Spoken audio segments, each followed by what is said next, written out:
Hola, ¿cómo están? Vamos a continuar con este ciclo de clases de drenaje ácido minero. Em, Esta vez vamos a ver dos casos de estudio. En este video en particular vamos a ver uno, después va a haber otro video con otro. Estos dos casos de estudio tienen que ver el primero con el impacto del uso de agua de mar en el drenaje ácido minero desde residuos mineros. Y el otro, en la evolución del drenaje ácido minero o en la formación del drenaje ácido minero en relaves sulfúrico mineros. Esta vez vamos a ver el primero. Entonces, este es un estudio experimental em, que se llama Impacto del uso de agua de mar en drenaje ácido desde residuos mineros, desarrollado por los autores, el autor principal Luisa Teixeira y otros colaboradores en la Universidad de Antofagasta, ¿ya? También algunas colaboraciones desde la universidad una universidad allá en Finlandia. Em, Bien, entonces em, comenzamos, o el artículo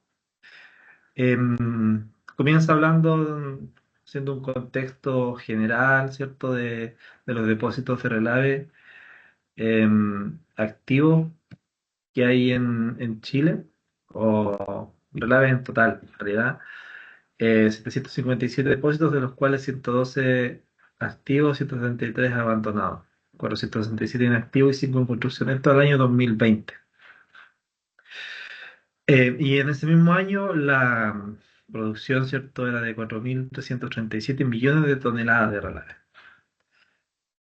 Entonces, bueno, ya se contextualiza, ¿cierto?, para mostrar la importancia de la manipulación de estos relaves.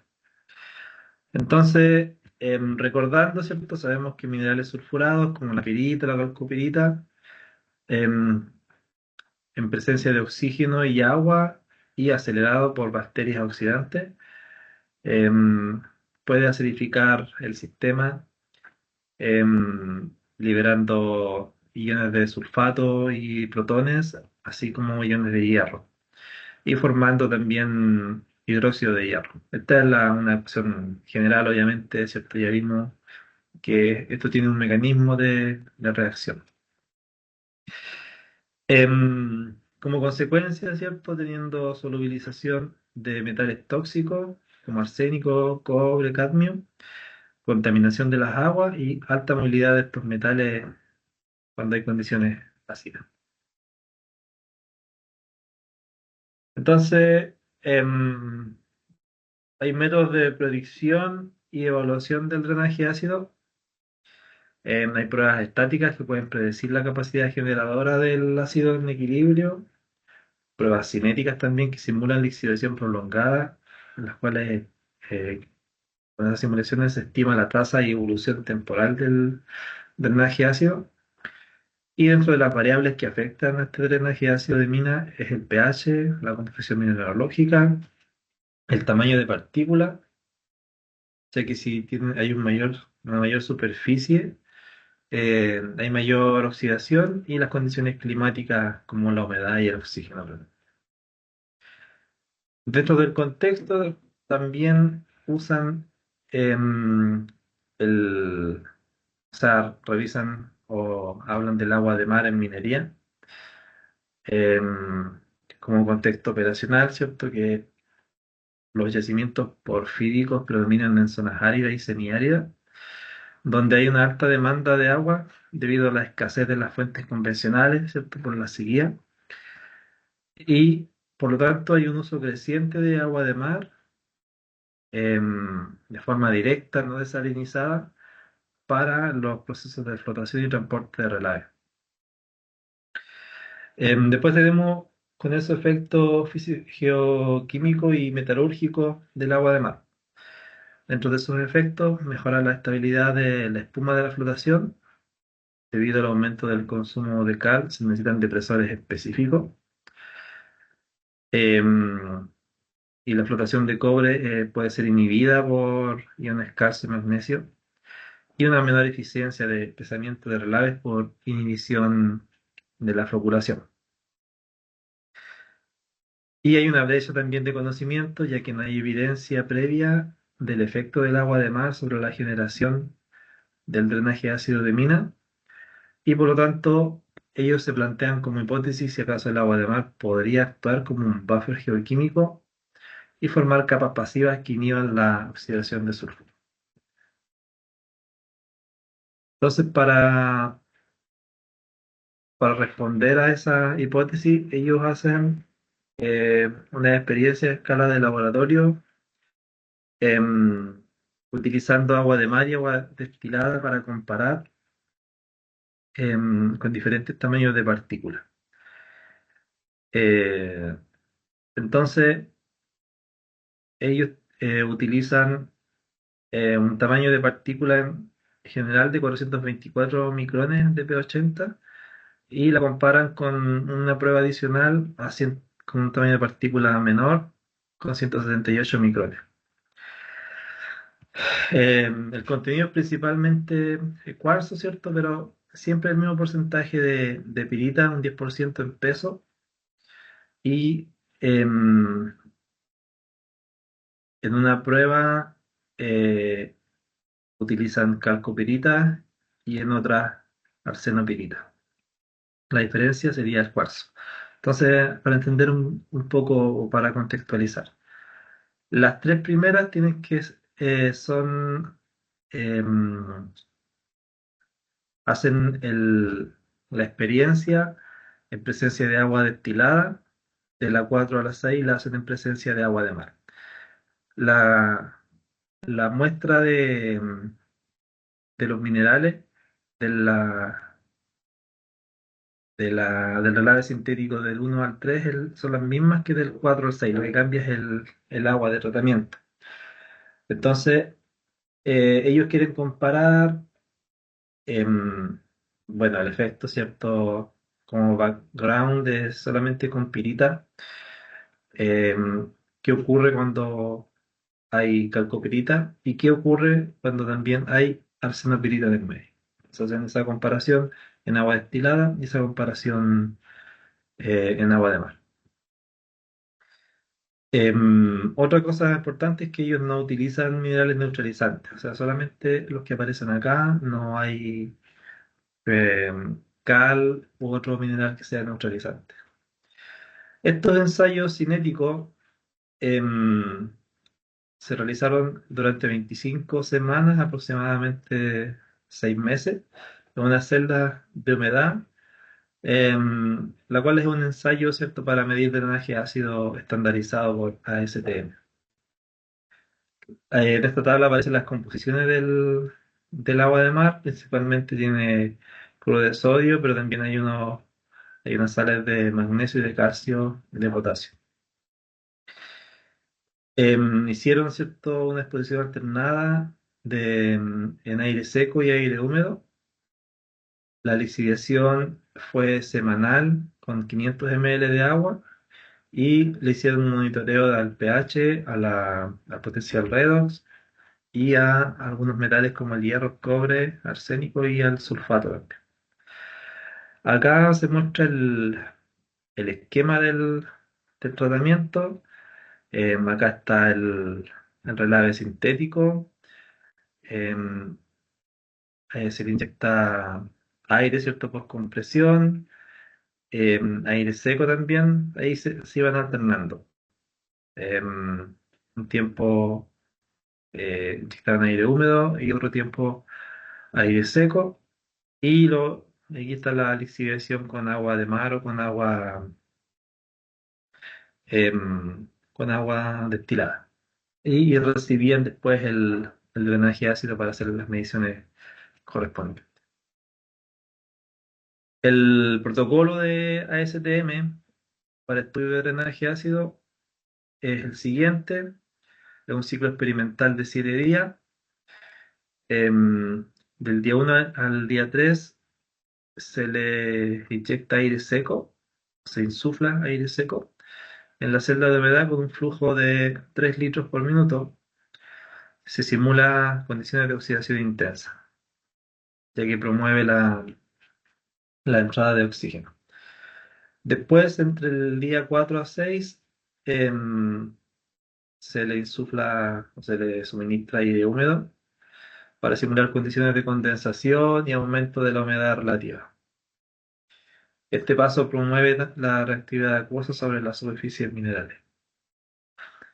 En el último día 7, eh, hace la lixiviación, se aplican los 500 ml de disolución o de solución, que puede ser agua destilada o agua de mar.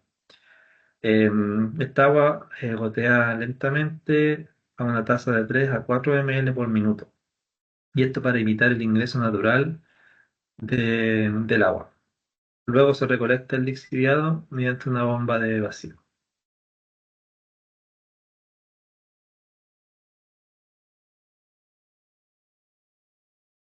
La celda cilíndrica monumentaria adicional tenía 20 centímetros de diámetro y 10 centímetros de altura, y la carga del relave era de 1,2 kilogramos de relave sintético sobre un filtro que era inerte. Todo el tiempo hubo flujo de aire constante.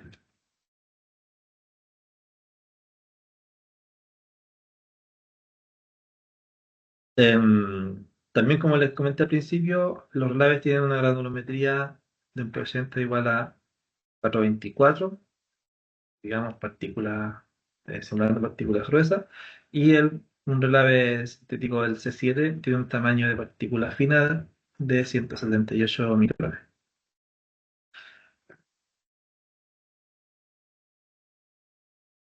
Em, bueno, el estudio eligieron ellos mayoritariamente el tamaño grueso, ya que estaban interesados en el comportamiento del relave grueso, que se genera desde la flotación de partículas gruesas.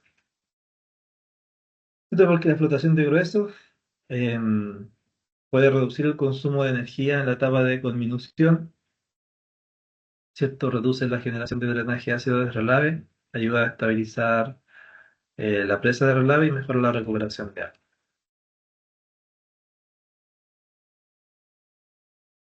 ¿Cómo analizaron ellos el potencial de ácido? A partir de unas ecuaciones, unos términos que lo habíamos definido ya, ¿cierto?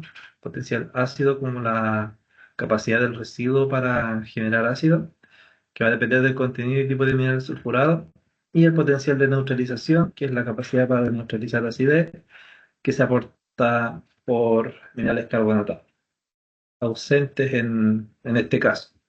Acuérdense que el mineral sintético solo se hizo con sílice y con sulfuro.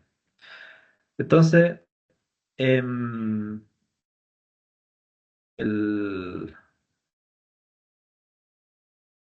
se hace acá una diferencia siempre entre el potencial de neutralización y el potencial ácido. Se define el NNP, y según el valor que tenga el NNP, podemos decir si el material es acidificante o no generador de ácido. Entonces hay unos rangos acá: si el NNP es menor a 20, en manera acidificante; si es si es mayor a 20 no genera ácido, y si está entre menos 20 y 20 es incertidumbre.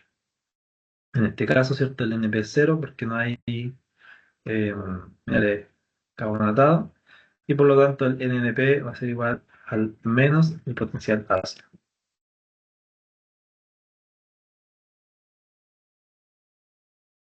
¿Cómo determinaron el potencial ácido? Em, bueno, hay varios modelos, como este que está acá, que involucra el porcentaje en peso del sulfuro, en los moles de ácido por mol de sulfuro. Esto es como teóricamente el peso molecular y el índice de reactividad. Hay una alternativa más simplificada, ¿cierto? Que simplemente el 31,25% del azufre.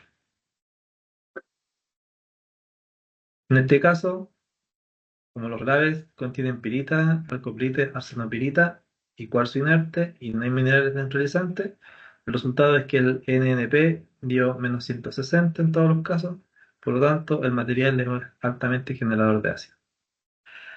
Entonces este enfoque permite justificar el uso de ensayos cinéticos para validar si el agua de mar puede inhibir el proceso de drenaje ácido o no, incluso en condiciones que tengan alto potencial ácido.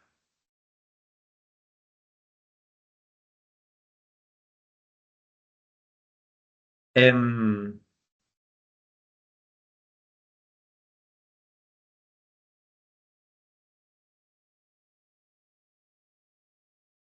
Bien, la generación de drenaje ácido de mina ocurre principalmente cuando la acidez producida por la oxidación de minerales sulfurados no es neutralizada.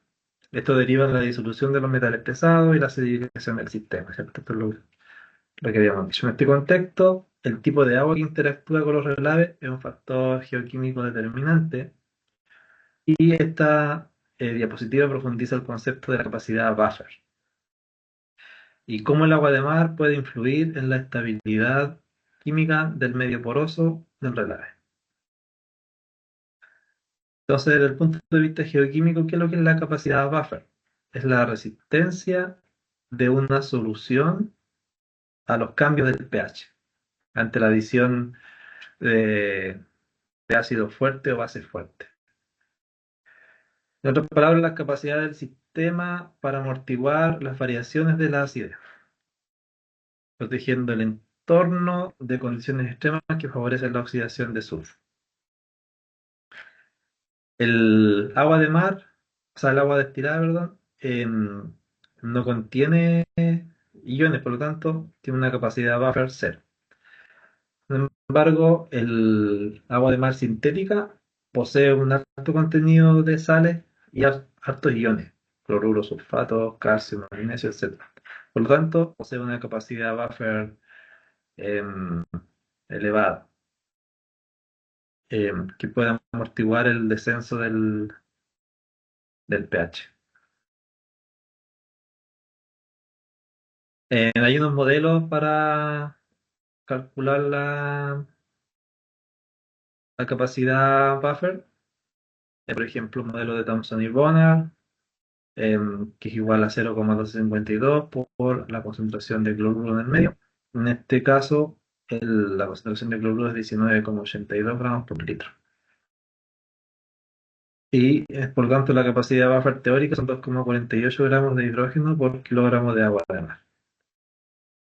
Em, Después hay una validación experimental, se hace una titulación de 1 litro de agua de mar con ácido sulfúrico, o sea, ácido clorhídrico 2 molar. Se hace una curva pH versus volumen agregado y se evalúa la capacidad buffer.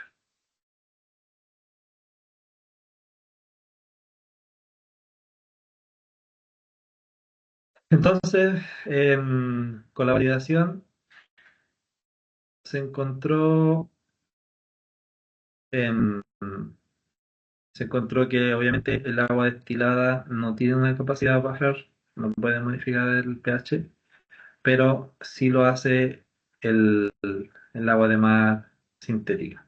Se tiene, no es sintética el agua de mar, el agua de mar es directa. El agua de mar tiene suficiente capacidad transformadora para neutralizar la acidez que se genera por la oxidación de los sulfos. Acá, esta lámina, ¿cierto? La habíamos visto en una clase anterior. Se compara el comportamiento geoquímico de la pirita bajo dos condiciones que se contrastan: exhibición con agua destilada y con agua de mar sintética. La información se basa en el esquema conceptual presentado acá en la figura. Esta figura está en el artículo científico. Ahí aparece con más detalle la descripción y cuáles son sus principales em, discusiones, ¿no?, al respecto. En primer lugar, vamos a resumir un poquito eso. Cuando la pirita se expone al agua destilada, el sistema carece de iones disueltos, ¿cierto?, que, con capacidad de neutralización. Por lo tanto, cualquier acidez que se genere por oxidación no va a encontrar resistencia. En presencia de oxígeno y humedad se va a producir la reacción redox, ¿cierto?, que aparece acá. ¿Qué consecuencias va a tener esto? Va a liberar iones ferrosos, ácido sulfúrico, se va a formar drenaje ácido, va a aumentar la cantidad de metales disueltos y hay una ausencia de protección superficial. ¿Cierto? ¿Estamos claros? ¿Qué pasa en el caso contrario? El lado de la derecha. Em, Acá se va a exponer la pirita, pero en agua de mar. Se desencadena una serie de mecanismos de atenuación que inhiben la oxidación. En primer lugar, el medio marino contiene una alta concentración de iones, como cloruro, sulfato, calcio, magnesio. Estos iones neutralizan los protones que se generan. Este efecto químico permite mantener el pH relativamente alto, mayor a 7, a lo largo del ensayo y evita la progresión de reacciones ácidas. Em, Además de este efecto químico, se identifica la formación de capas pasivas en la superficie de la pirita. Estas capas están compuestas por óxido y hidróxido de hierro, ¿cierto? Estos que están acá. Y también pueden ser coberturas de calcio y magnesio. Estas se absorben a la superficie del mineral, em, y estas películas que se forman dificultan el acceso del oxígeno y del agua a los sitios reactivos del mineral. Por lo tanto, actúan como una barrera física y geoquímica, lo que hace que la oxidación sea más lenta, incluso hasta la pueden detener. Entonces, en consecuencia, el tipo de agua modifica la cinética de oxidación de la pirita. El agua destilada promueve la generación de drenaje ácido y el agua de mar inhibe la reacción mediante tamponamiento químico y formación de barreras superficiales.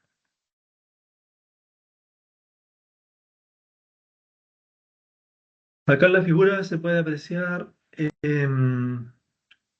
si bueno, miramos las curvas, comparamos con los colores, ¿cierto? Em, Podemos ver cómo baja el pH con, con, lo- con los relaves sintéticos desde el C1 al C3, que son los que se lixivian con agua destilada. Entonces el agua destilada, ¿cierto?, en presencia de agua destilada disminuye el pH. En cambio, en presencia de agua de mar, el pH se mantiene en un rango básico, mayor a 7.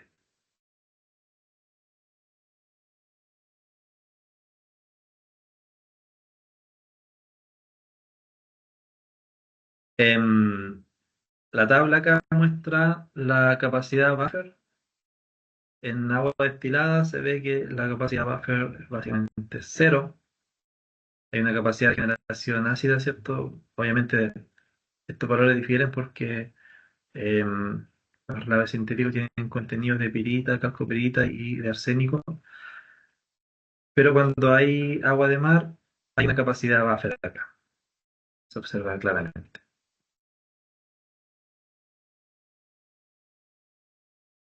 Entonces, em, esta figura que está acá compara el, el mismo relave sintético en agua de mar, pero pero la diferencia es que el relave tiene diferentes tamaños. Em, el C5, ¿cierto? Que es la curva más clara o celeste, eh, son relaves de mayor tamaño, 424 micrones, y el C7 son relaves de menor tamaño. Entonces, em, se concluye que cuando es menor tamaño el pH es inferior. De todas maneras, ¿cierto? Se observa que hay capacidad buffer, como se vio acá, ¿cierto? Siempre está por sobre 7, pero el pH es un poco menor cuando el tamaño es más pequeño, ¿ya? Entonces, conclusión, a menor tamaño de partícula hay una mayor superficie específica. Por lo tanto, hay más área que hay que tamponar. A mayor superficie, perdón, a menor tamaño de partícula hay una mayor, sí está bien, mayor superficie específica. Y como hay mayor superficie, hay mayor contacto con el oxígeno y el agua. Por lo tanto, hay una oxidación más rápida de sulfuro. Por eso es que el pH baja un poquito más. Em, entonces, la, el tamaño de partícula también influye en la generación de ácido. Sin embargo, esta generación es como al principio, las primeras semanas, otra diferencia. Si se fijan, al principio es como parecido, pero después de la tercera semana se nota la diferencia, pero llega un momento después como de la semana 15 o 16 en que em, hay convergencia entre las dos y su pH es casi el mismo. Entonces, en conclusión, el tamaño de partícula afecta la velocidad de oxidación de sulfuro, aún en presencia de un medio buffer. Por ello, el diseño y la gestión de relave debe considerar la distribución granulométrica también en escenario de exposición em, o alteración de la saturación. Después acá podemos observar la concentración de iones o de metales en el medio. Por ejemplo, acá tenemos la curva para la concentración de hierro, de cobre, de arsénico y acá de sulfato en agua de mar y en agua sintética. Y acá, ¿cierto? Está la leyenda de qué corresponde las curvas. Entonces, si vemos para el hierro, por ejemplo, en agua destilada hay un aumento de hierro, se ve claramente, hasta después de la semana 25, 68 miligramos por kilogramo. Por lo tanto, hay oxidación de sulfuro. Sin embargo, en agua de mar no hay detección de hierro. Por lo tanto, no hay una oxidación significativa. En cuanto al cobre disuelto, em, acá se comparan la C2 y la C3, ¿cierto? Con las que tienen cobre, porque la C1 es solo pirita. Tiene un cobre acumulado entre 11,7 y 13,5 miligramos por kilogramo. Esto en agua destilada. En agua de mar tiene valores bajos de cobre acumulado, 0,16 a 0,22 miligramos. Y al comparar la C5 con la C7, hay una mayor cantidad de cobre. 3,8 sería la curva azul acá. 3,2, perdón, miligramos por kilogramo. Por lo tanto, hay oxidación parcial de calcoperita, es bajo em, en, es bajo en agua de mar, pero es sensible al tamaño de partículas. Y el arsénico disuelto, ¿cierto? Si lo comparamos en agua destilada, 2,5 miligramos por kilogramo y en agua de mar es casi nulo. Por lo tanto, la oxidación de pirita ocurre solo en medio em, de agua destilada. En cuanto a la sulfato disuelto, en las celdas con agua destilada se observa que hay una acumulación de sulfato entre 2,18 y 2,61 miligramos por kilogramo, lo que son valores consistentes con la oxidación de la pirita y coincide también con la disolución de hierro y la caída del pH. En cambio, en agua de mar el sulfato acumulado alcanza entre del orden de los 100.000 miligramos por kilogramo, lo que no está relacionado con la oxidación, ya que proviene del agua de mar, em, y teóricamente hasta 197.000, 198.000 miligramos por kilogramo de sulfato podrían liberarse por porosidad capilar. Después acá están los, los gráficos de potencial redox versus pH. Em, para agua con agua destilada y con agua de mar. Entonces, aquí vamos a ver la zona, la vamos a analizar por partes. Entonces, ¿qué pasa en agua con agua destilada? Em, tenemos condiciones iniciales, este es el sistema para hierro y azufre, sistema de hierro y azufre. Tenemos una condición inicial donde vamos a encontrar esta em, óxido hidroxiférrico y sulfato. Así empieza inicialmente. Y después del día 25 vamos a estar en una zona acá donde tenemos ion férrico y sulfato. Entonces la pirita fuera de su zona de estabilidad y una oxidación progresiva con un pH bajo. En cambio, en agua de mar, em, aquí para todos los casos, con pirita o con calcopirita.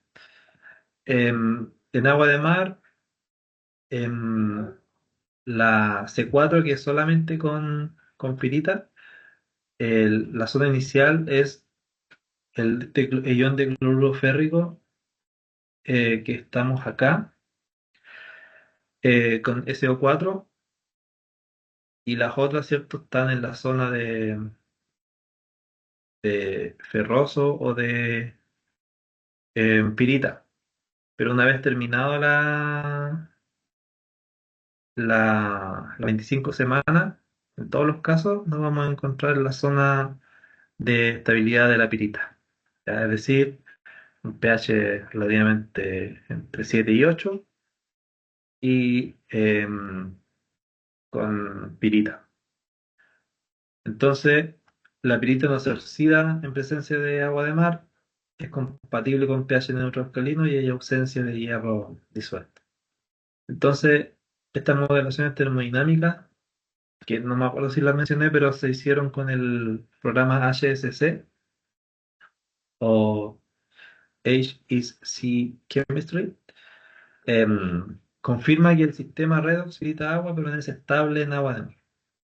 Y en agua destilada, ¿cierto? Migra hacia regiones ácidas, que favorecen la oxidación. Entonces aquí se explica el contraste de generación del drenaje ácido. Veamos el comportamiento de la calcopirita en agua destilada y en agua de mar. Entonces en agua destilada, en ambos casos, con arsenopirita, o sea, sí, con arsenopirita y calcopirita, iniciamos en la zona de óxido de cobre, acá, con un pH cierto neutro. Y después de las 25 semanas, a un pH ácido en la zona de cobre disuelto. Entonces hay una migración fuera de la zona de estabilidad de la calcoperita. Entonces, ¿qué se interpreta? Que hay una oxidación de calcoperita en el agua destilada, coherente con el aumento de cobre disuelto. En cambio, en agua de mar, inicialmente estamos en la zona, dependiendo de cuál sea, en la zona de cloruro de cobre o cloruro de cobre con hidróxido de cobre, ¿ya? O sea, esta zona de acá. Y en estado final, una zona de estabilidad de calcopirita. Por lo tanto, o sea, siempre el estado inicial es la calcopirita y el estado final es la calcopirita, con un pH básico, entre 7 y 8. Entonces el cobre y el hierro no migran a zonas iónicas, ya no está en ninguna zona que podamos tener cobre o hierro disuelto, por lo tanto no hay oxidación relevante. El resultado que es coherente con la baja concentración de cobre, ¿cierto? Que mostramos en las láminas anteriores. También hay una disolución de C7 atribuible al tamaño de partícula. Entonces, en conclusión, el medio marino no solo actúa como buffer químico, sino que modifica el equilibrio termodinámico de las especies de cobre, inhibiendo su oxidación mediante la formación de complejos estables y manteniendo la integridad mineralógica de la calcopirita. Por último, el comportamiento termodinámico de la arsenopirita, ¿cierto? Para agua destilada y agua de mar. Tenemos el siguiente, el estado inicial. Tenemos arsénico en esta forma y hierro en esta forma. Ya estamos en esta zona acá básica. Y en el estado final vamos a tener arsénico, ¿cierto? Como este ion y ion férrico en una zona de pH ácido. ¿Qué implica esto? Que hay una migración fuera de la zona de estabilidad, em, que es la que está acá abajo, y lo que implica una oxidación progresiva de la arsenopirita, coherente con la disolución, ¿cierto? Acumulada que mostramos en las curvas de disolución. Y en agua de mar empezamos en una zona que tenemos este ion de arsénico y ion ferroso, y en el estado final llegamos a una zona de estabilidad, casi en el límite sí, de arsenopirita. Por lo tanto, implicancia, la arsenopirita permanece sin oxidar y está coherente con arsénico disuelto bajo, casi nada. Entonces, en conclusión, el sistema redox de la arsenopirita es sensible al tipo de agua. En agua destilada se facilita su disolución, mientras que en agua de mar las interacciones con iones cloruro y pH elevado estabilizan la especie sólida de arsenopirita, inhibiendo su oxidación. Entonces, las conclusiones finales del artículo em, es que el tipo de agua que se utiliza en el proceso de lixiviación tiene un efecto determinante sobre la generación de acidez. Las celdas lixiviadas en agua destilada presentaron una disminución del pH hasta valores entre 3 y 4. Las que se lixivian con agua de mar tuvieron pH neutro, neutro básico entre 7 y 7,5, sin evidencia de generación de ácido, por lo que se concluye o se atribuye todo esto a un efecto tamponador de los iones del agua de mar.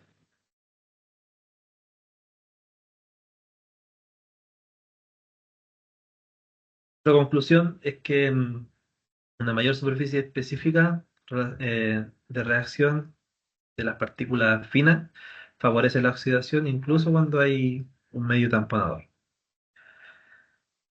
Eh, lo otro es que las concentraciones de hierro, cobre y arsénico en soluciones lixiviadas fueron mucho más altas, ¿cierto? En celdas con agua destilada que en agua de mar, lo que confirma que hay una disolución progresiva de estos minerales. No quise mostrar las figuras de TRX o de FTIR. Las pueden ver en el artículo, ¿cierto? Que ahí les voy a dar la bibliografía.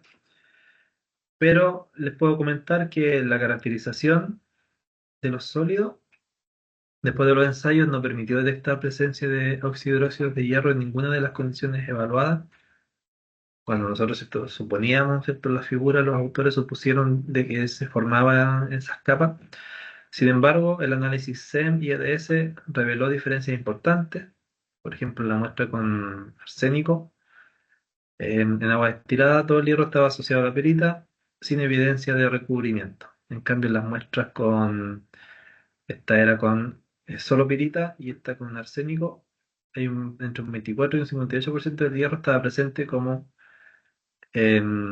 óxido hidróxido de hierro, acompañado por la presencia de calcio y sodio sobre la superficie de la pirita. Entonces, em, Si bien acá no se pudo detectar, en la imagen SEM sí se detectaron, por lo tanto sugiere la formación de estas capas pasivas que limitan la oxidación de mineral. Em, Otra conclusión, ¿cierto? Los diagramas de Purbeck demostraron que en sistemas lixiviados con agua destilada, las condiciones redox evolucionan hacia zonas hacia estabilidad de especie oxidada, con un pH bajo. En agua de mar, ¿cierto? Los sistemas permanecieron en la zona de estabilidad. El uso de agua de mar no desalinizada representa una estrategia viable para reducir el riesgo de generación de drenaje ácido minero en rocas sulfurados, particularmente en zonas áridas. Esa es la conclusión más relevante. No obstante, se advierte que en clima, cuando hay estaciones húmedas y secas, ¿cierto? Hay lluvia, por lo tanto puede caer, bueno, si hay lluvia, ¿cierto? Va a haber agua dulce, entonces puede desplazar el agua de mar y se puede perder esa capacidad tamponadora. Entonces se recomienda avanzar en estudios con ciclos de humedad y sequía para evaluar la permanencia del efecto protector. Entonces un buen estudio podría ser replicar este mismo estudio, pero añadir ciertos periodos de lixiviación con agua dulce. O sea, primero con agua de mar y después con agua dulce para ver qué pasa cuando hay lluvia.